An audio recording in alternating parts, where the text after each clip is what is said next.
Hey guys, welcome to SavorySaver, where I share gluten-free recipes, tips, tricks, and resources to make your gluten-free lifestyle easier. When's the last time you picked up a box of this? Probably never, or so long ago you can't remember. It's got roni in it, macaroni, spaghetti, pasta. Not gluten-free, not safe for you. Today, we're gonna make gluten-free rice-a-roni. This Copycat rice-a-roni version is the chicken version that most people probably are used to. We're gonna use everything that's probably in our cabinets already, except for one ingredient, which you do not have to use. So we'll get into that, so stick around. And we're gonna make a version that's just as good. So let's get started on this homemade version. Okay, so if you guys are familiar with rice-a-roni from the store-bought package, then you're not gonna have any issues making this recipe. It's pretty much the same exact process. We're just doing everything ingredient-wise on our own so we can eat it. So we're gonna start off with a saucepan over medium heat. So let's get that going.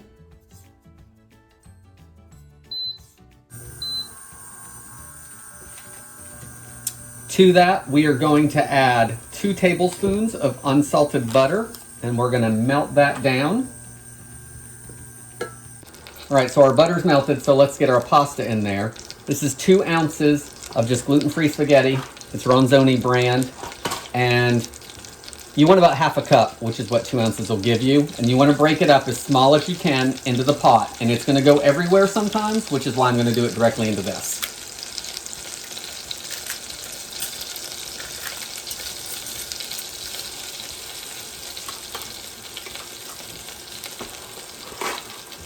And if you can take a smaller bunch and break it up, it's easier to break it smaller.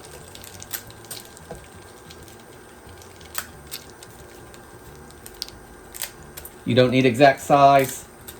You're not a machine cutting it like they are at the plant, so you're not going to get that.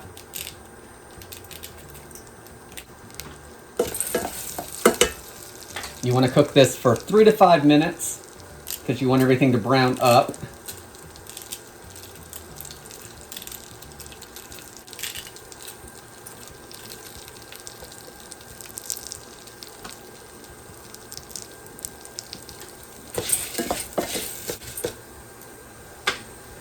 Everything's browning pretty fast.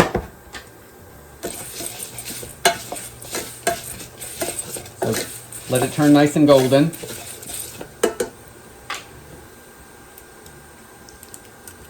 Once it's as brown as you like it, we can add our rice in there and stir that around. We want that butter and to get all over that rice. And you can brown it up a little bit if you want, but it doesn't really need to be. So I would just stir it around for a minute or so.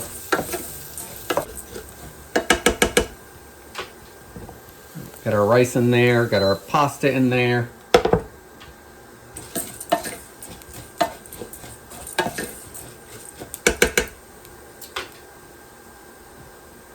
Evidently, I'm still throwing pasta in there because it's all over my counter.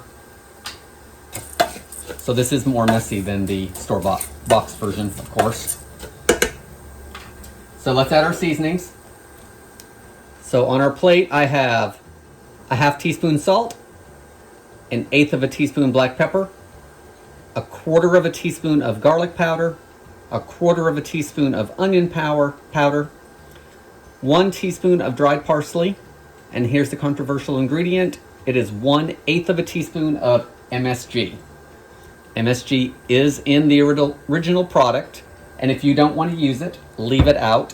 MSG, monosodium glutamate, does not have gluten in it, but it can be controversial for people.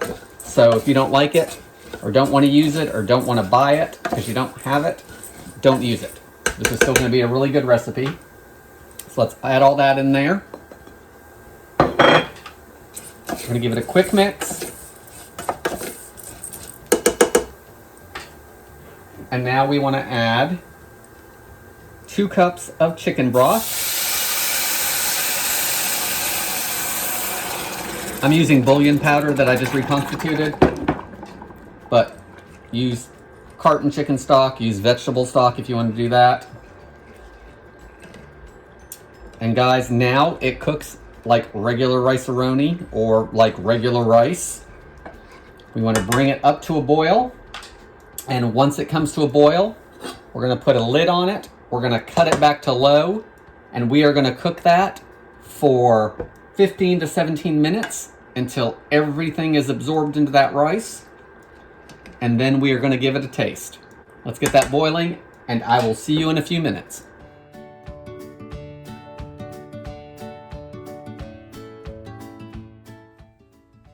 Okay guys, our timer has gone off, so let's open this up and give it a taste. Give everything a stir and fluff it up some. Show you guys what it looks like.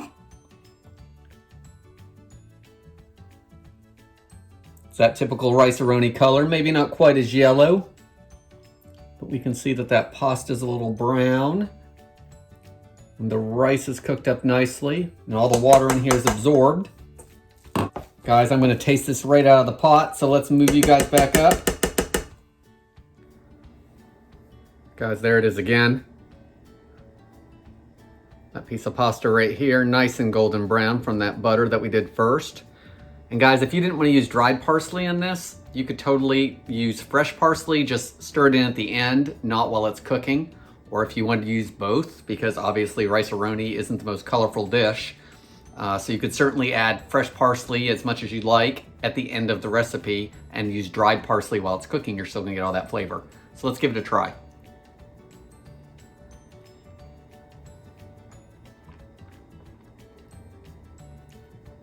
Guys, everything's cooked.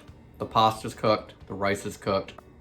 So taste-wise, I can't really tell a difference between the chicken rice-a-roni and our homemade gluten-free rice-a-roni version that we have right here. The MSG, like I said, if you don't want to use it, I know it can be controversial, leave it out.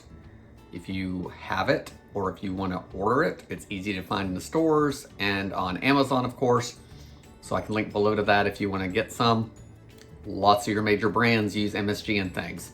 So, you know, it's up to you if you want to use it or not. I hope you enjoyed this recipe. If you did, please give me a like. Please consider subscribing, and I hope to see you on the next video. Thanks for watching, guys.